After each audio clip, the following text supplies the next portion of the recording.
판단의 기준을 하나님께 놓고 살게 하여 주옵소서.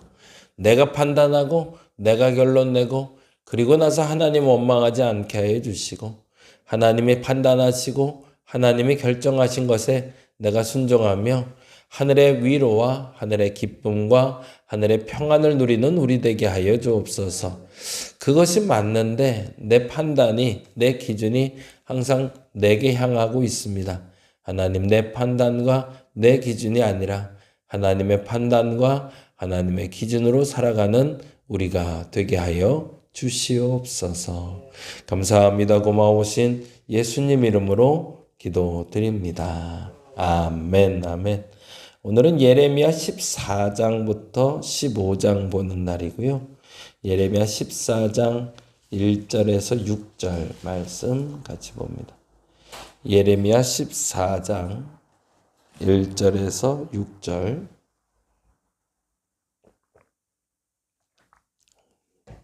같이 한 목소리로 읽겠습니다. 가뭄에 대하여 예레미야에게 임한 여호와의 말씀이라. 유다가 슬퍼하며 성문의 무리가 피곤하여 땅 위에 애통하니 예루살렘의 부르짖음이 위로 오르도다.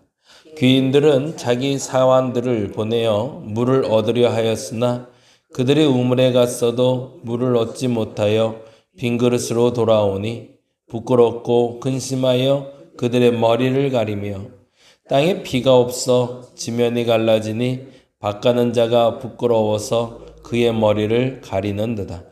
들의 암사슴은 새끼를 낳아도 풀이 없으므로 내버리며 들나귀들은 벗은 산 위에 서서 승냥이 같이 헐떡이며 풀이 없으므로 눈이 흐려지는도다. 여호와여, 우리의 죄악이 우리에게 대하여 증언할지라도 주는 주의 이름을 위하여 일하소서. 우리의 타락함이 많으니이다. 우리가 주께 범죄하였나이다. 여기까지만 보겠습니다. 아멘.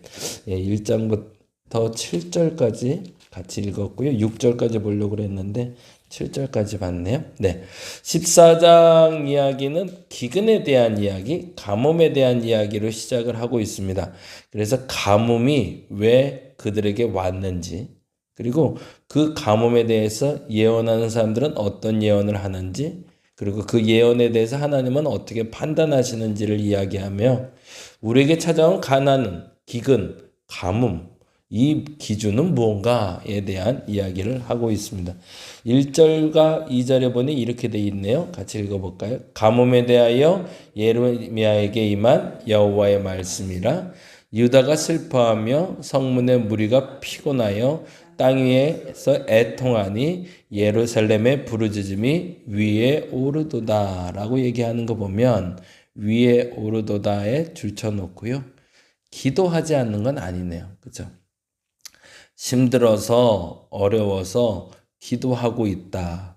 그리고 또 하나 매우 중요한 단어인데요. 3절 귀인들은 자기 사환들을 보내어 물을 얻으려 하였으나 그들이 우물에 갔어도 물을 얻지 못하며 빈 그릇으로 돌아오니 부끄럽고 근심하여 그들의 머리를 가린다라는 표현을 씁니다. 그들이 기도만 한 것이 아니라 물을 찾으려고 애도 썼다는 거죠.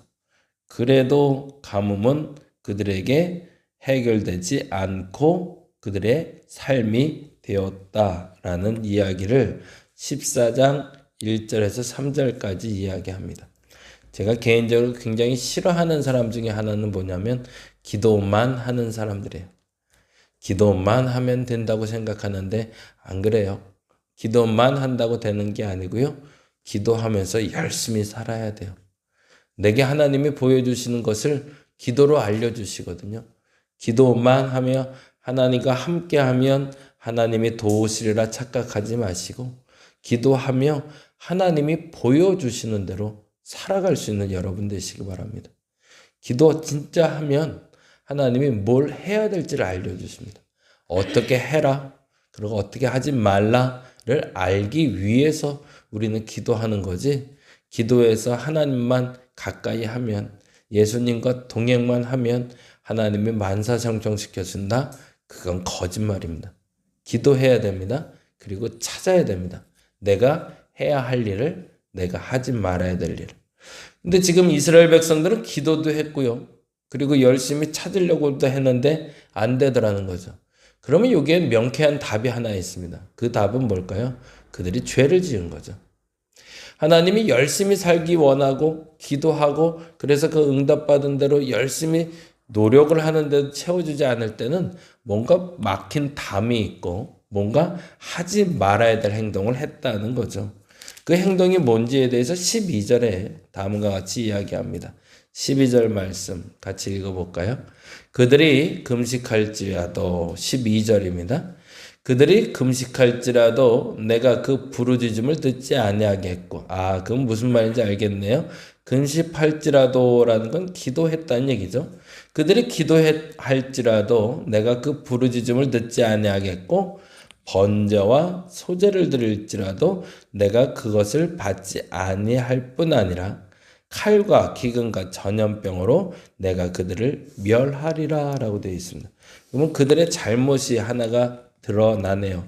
기도해도 부르짖지 않는 이유는 번제와 소제가 잘못 드려지고 있네요. 잘못된 예배의 근원이 그들에게 기근을 가져왔다는 겁니다. 그러면 잘못된 예배는 뭘까요? 13절과 13절과 16절입니다. 13절 같이 한번 읽어볼까요? 13절 이에 내가 말하되 슬프도소이다. 주 여호와여 보시옵소서. 선지자들이 그들에게 이르기를 너희가 칼을 보지 아니하겠고 기근은 너희에게 이르지 아니할 것이라 내가 이곳에서 너희에게 확실한 평강을 주리라 하나이다. 첫 번째 그들의 잘못된 예배의 이유가 뭔지가 밝혀지는데요. 뭐냐면 선지자들이 다른 말로 하면 거짓 선지자들이 그들에겐 칼은 없을 것, 전쟁은 없을 거고 기근이 없을 거라고 어려움이 없을 거라고 잘못된 예배를 드리고 있다라는 겁니다. 그리고 내가 이곳에서 너에게 확실한 평강을 주리라라는 거짓 예배의 설교자들이 섰던 것이 그들에게 죄를 쌓는 첫 번째 이유였다는 겁니다. 설교하면서 두려운 마음으로 설교한다라는 표현을 많이 씁니다. 그건 무슨 말이냐면 내 설교를 듣는 사람들이 두려운 게 아니라 하나님이 두려워야죠. 제가 이렇게 하고 있는 이야기에 대해서 하나님이 듣고 계심을 알고 설교해야 되는 게 마땅한 거죠. 교회 중직자들이 신앙에 대해서 알려주는데 잘못된 신앙을 가르쳐줬다는 겁니다. 괜찮아. 걱정 안 해도 돼. 염려 안 해도 돼. 좋은 일 있을 거야. 괜찮을 거야. 복 받을 거야. 우리가 말하는 기복적인 신앙을 알려줬던 잘못된 종교 지도자들이 지금의 가문을 가져왔다라고 얘기하는 거죠. 한국 교회가 욕을 먹는다. 교회가 욕을 먹었다라고 얘기할 때 대부분의 그 잘못된 행동들은 사실은 대부분 목회자로부터 시작이 되는 게 맞습니다. 목회자들이 잘못한 거죠. 잘못된 설교를 하고 있고 잘못된 말씀에 대한 해석을 하고 있으니 그것을 하고 있는 그들 때문에 가뭄이 왔다라고 이야기하는 게 첫째. 16절 같이 읽어볼까요? 16절 그들의 예언을 받은 백성도 문제라는 거네요. 그렇죠? 그 설교를 하는 설교자들이 잘못된 것도 알겠는데 또 문제가 되는데 16절 읽어봅니다. 그들의 예언을 받은 백성은 기근과 칼로 말미암아 예루살렘 거리에 던짐을 당할 것인즉 그들을 장사할 자가 없을 것이요 그들의 아내와 아들과 딸이 그렇게 되리니 이는 내가 그들의 악을 그 위에 부음이니라 라고 되어 있습니다. 그들의 악에 줄을 좀 쳐놓죠. 그러면은 두 가지 때문이라고 이야기하고 있네요. 이 땅에 가뭄이 온 이유는 첫째는 잘못된 설교자들, 중직자들의 잘못된 신앙의 가르침의 문제였고 그리고 그 가르침대로 살았던 사람들이 문제라는 거죠. 그래서 저는 개인적으로 세 가지의 신앙이 꼭 필요하다고 생각해요. 첫째는 개인적 영성이라고 얘기합니다. 말씀 생활과 기도 생활은 멈추지 말아야 됩니다. 그게 개인 영성을 건강하게 만들 겁니다. 제발 다른 건 못하더라도 꼭 말씀과 기도는 여러분의 삶의 중심이 되도록 만들어 놓으시기 바랍니다. 그게 개인 영성의 첫째입니다. 두 번째는 사회적 영성 갖고 있어야 됩니다. 나만 생각하는 잘못된 신앙이 말씀과 기도만 하는 신앙입니다. 사회적 영성이라는 건 아까 말씀드린 대로 가뭄이 오면 기도만 하면 안 됩니다. 가뭄을 해결하기 위해서 땅도 파야 되는 거고요. 우물도 찾아야 되는 거고요. 물가로 찾아 나서는 게 맞는 거죠. 사회적 영성도 마찬가지입니다. 교회만 잘 된다고, 교회만 잘 되면 된다고 생각하는 거 매우 잘못된 생각입니다. 교회가 잘 돼야 사회가 잘 되는 거고, 세상이 잘 돼야 교회가 잘 되는 겁니다. 그래서 세상 속으로 들어가 있는 교회 돼야 되고요. 교회 속으로 세상을 들어오게 해야 됩니다. 그래서 이 공간과 그리고 이곳에서 예배하는 사람과 예배하지 않는 사람들이 같이 사는 공동체를 만드는 게 중요합니다. 그게 사회적 영성입니다. 나만을 위해서 살아가는 개인적인 신앙을 가진 신앙들은 매우 잘못된 신앙이라는 걸 인정해야 된다는 거죠. 그래서 개인적 영성과 사회적 영성이 매우 중요한데 정말 중요한 영성이 학문적 영성입니다. 어리석은 멍청한 그리스도인 되지 말아야 됩니다. 무슨 말이냐면 설교를 듣는데 저 설교는 아닌데 저렇게 말하면 안 되지. 아유 저렇게 가르쳐주면 안 되지. 라고 생각되는데도 에이 맞을 수도 있지 뭐. 그럴 수도 있지 뭐. 라고 그냥 넘어가지 말라는 얘기입니다. 학문적 영성이라는 건 깨어있는 그리스도인을 얘기합니다. 잘못된 것에 대해서는 잘못됐다고 얘기할 줄 알아야 되고요. 바른 것을 바르다고 말할 수 있는 그리스도인이 되어야지 그걸 하지 못하면 똑같이 가뭄에 처하게 된다고 오늘 본문에 얘기합니다. 잘못 가르친 사람도 문제지만 잘못 가르침을 받아 그렇게 살려고 하는 사람들도 문제라고 이야기하는 거죠.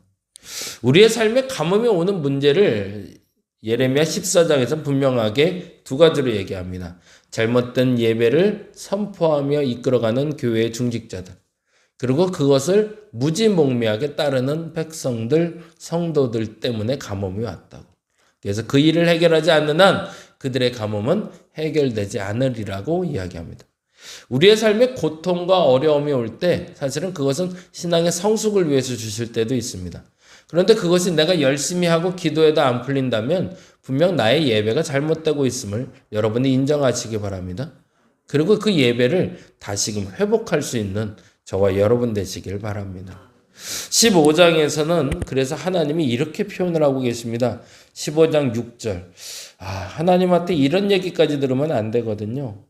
15장 6절 같이 한번 읽어봅니다. 15장 6절 읽겠습니다. 여호와께서 이르시되 내가 나를 버렸고 내게서 물러갔으므로 내게로 내 손을 펴서 너를 멸하였노니 이는 내가 뜻을 돌이키기에 지쳤습니다.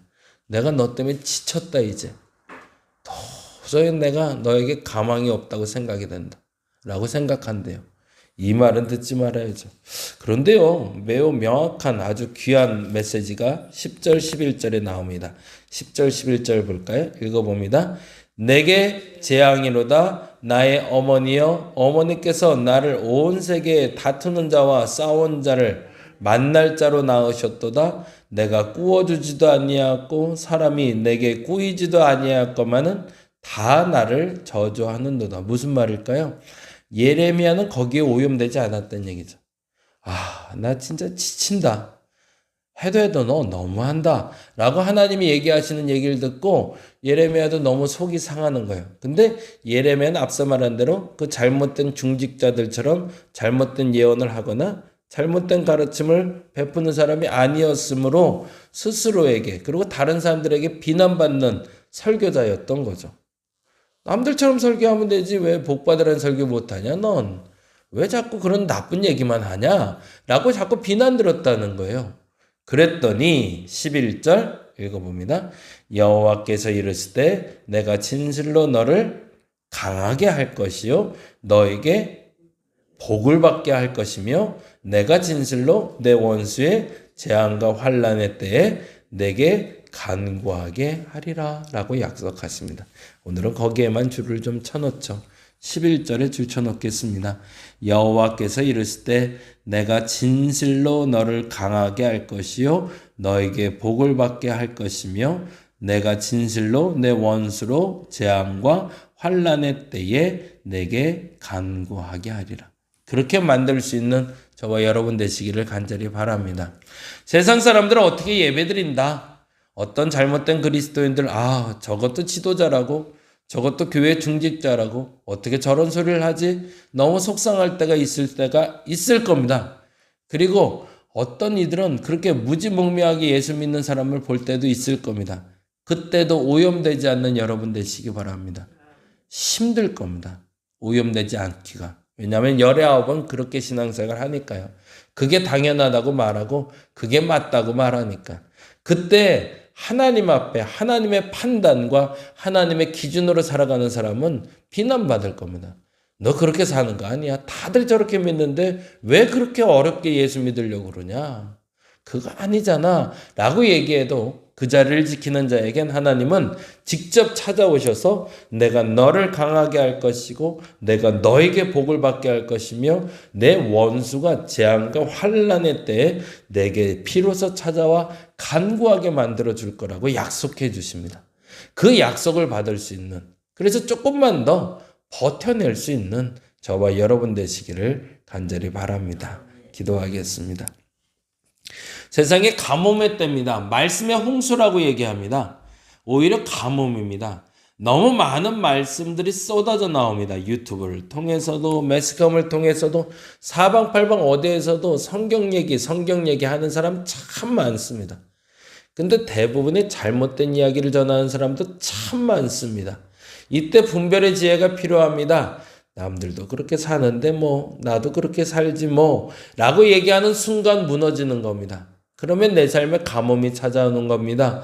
남들이 그렇게 산다 할지라도 하나님이 아니라 하시면 그렇게 살지 않기로 결정하는 우리 되게 하여 주옵소서. 그래서 그렇게 살기로 결정한 내가 좀 지치고 힘들어할 때 하나님 내게 찾아오실 겁니다. 그리고 나를 강하게 할 거라고 말씀하실 겁니다. 복받게 하실 거라고 말씀하실 겁니다.